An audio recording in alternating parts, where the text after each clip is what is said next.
नमस्कार। आज हम बात करेंगे बर्कला क्लिफ के बारे में। बर्कला क्लिफ दरअसल केरल के तिरुवनंतपुरम में स्थित है और इसको हाल ही में विश्व धरोहर सूची की टेंटेटिव लिस्ट में शामिल कर लिया गया है। टेंटेटिव लिस्ट क्या होती है उस पर हम बाद में आएंगे। सबसे पहले इसके विषय में कुछ महत्वपूर्ण तथ्यों को जान लेते हैं। तो चलिए शुरुआत करते हैं। सबसे पहले इसको देख लेते हैं इसकी स्थिति कहाँ है। तो केरल के सबसे दक्षिण में तिरुवनंतपुरम जो इसका डिस्ट्रिक्ट है, वहां पर वर्कला सिटी है और यहीं पर इसकी अवस्थिति है। अब दरअसल केरल का एकमात्र ये स्थान है जहां पर समुद्र के किनारे सीधे चट्टानें ऊपर उठती हैं, इसी को क्लिफ कहते हैं।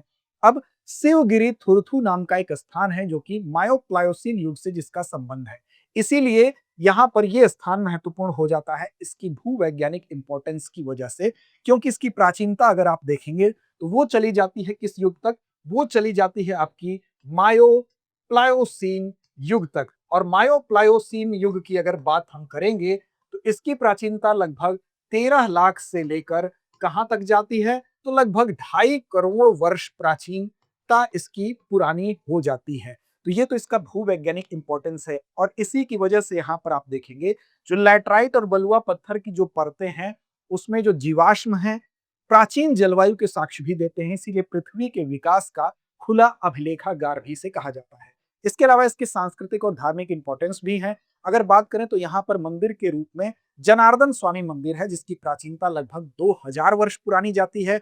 वहीं पर चट्टान के इसके दक्षिणी सिरे पर उसकी स्थिति देखी जाती है। इसके अलावा कारकी डाका वावू एक स्थान है, ध्यान रखिएगा।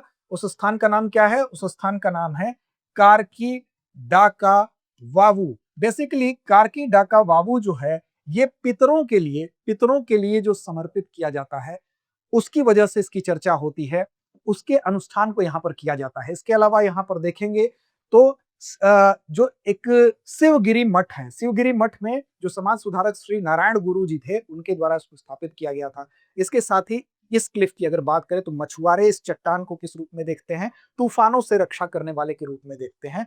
साथ ही साथ इसकी इंपॉर्टेंस पर्यटन के लिहाज से भी बढ़ रही है। पर्यटन की वजह से अगर देखेंगे तो यहाँ पर जो कोवलम है, कोवलम के एक बैक पेपर के रूप में, एक विकल्प के रूप में ये देखा जा रहा है इसको, क्योंकि हाल में यहाँ पर पर्यटक काफी मात्रा में आ रहे हैं। अब एक और जहां पर्यटन से यहाँ की अर्थव्यवस्था सुधर रही है, वहीं पर इसको लेकर कुछ चिंताएं भी देखने को मिल रही हैं, जिसका कि नकारात्मक असर भी देखा जा सकता है। जैसे कचरे का अनियंत्रित निपटान यहाँ पर नहीं किया जा रहा है, अनियंत्रित निपटान हो रहा है जिसका कि सिस्टमेटिक निपटान नहीं किया जा रहा है।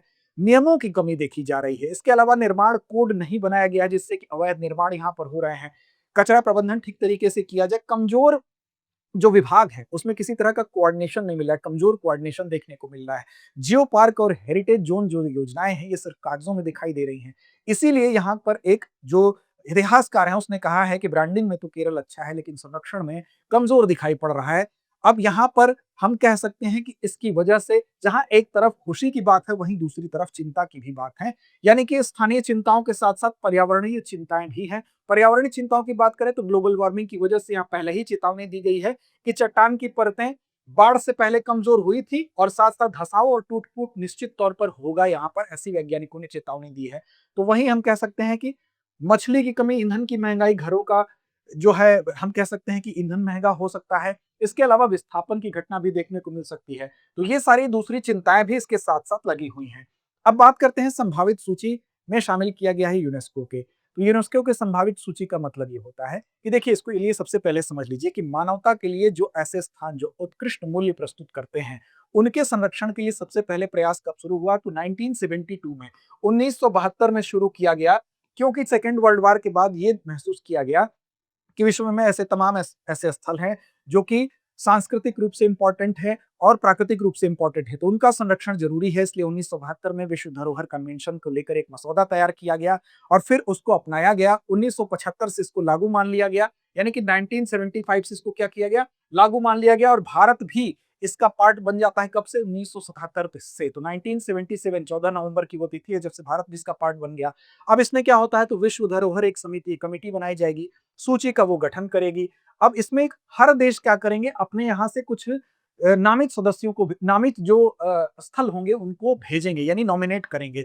अब उसके लिए 10 मानदंड बनाए गए हैं। उस 10 मानदंड में किसी एक मानदंड पर अगर वो स्थल खरा उतरता है तो फिर से ये चयन समिति उसको चुनकर और फाइनल लिस्ट में उसको स्थान देती है। तो देश के जो विश्व धरोहर केंद्र हैं उसकी अस्थायी सूची हर देश द्वारा प्रस्तुत की जाती है और किसी भी साइट को उत्कृष्ट सार्वभौमिक मूल्य प्रदर्शित करने के लिए उसका मूल्यांकन किया जाएगा और फिर फाइनली उस आधिकारिक नामांकन में देखा जाएगा कि आधिकारिक रूप से उन मानदंडों को वो स्थान या वो प्राकृतिक स्थल पूरा करता है कि नहीं। अगर पूरा करेगा तो उसको उसमें स्थायी रूप से स्वीकार कर लिया जाएगा, यानी कि उत्कृष्ट सार्वभौमिक मूल्य प्रदर्शित करना होगा। आधिकारिक नामांकन से कम 1 वर्ष पहले जो टेंटेटिव लिस्ट है इसमें नॉमिनेशन के लिए ये प्रक्रिया अपनाई जाती है। तो ये थी इसके संबंध में पूरी खबर। अब बात करते हैं आज के अभ्यास प्रश्न की। यूनेस्को विश्व धरोहर अभिसमय को कब अपनाया गया था? इसका जवाब आपको देना है कमेंट बॉक्स में। 1965, 1972, 1980 या 1990। तो इस प्रश्न का जवाब कमेंट बॉक्स में देना ना भूलें। लड़ते रहें, अपने लक्ष्य की ओर बढ़ते रहें। अब एग्जाम की तैयारी को और बेहतर करने के लिए हमारे चैनल को लाइक, शेयर और सब्सक्राइब करना ना भूलें।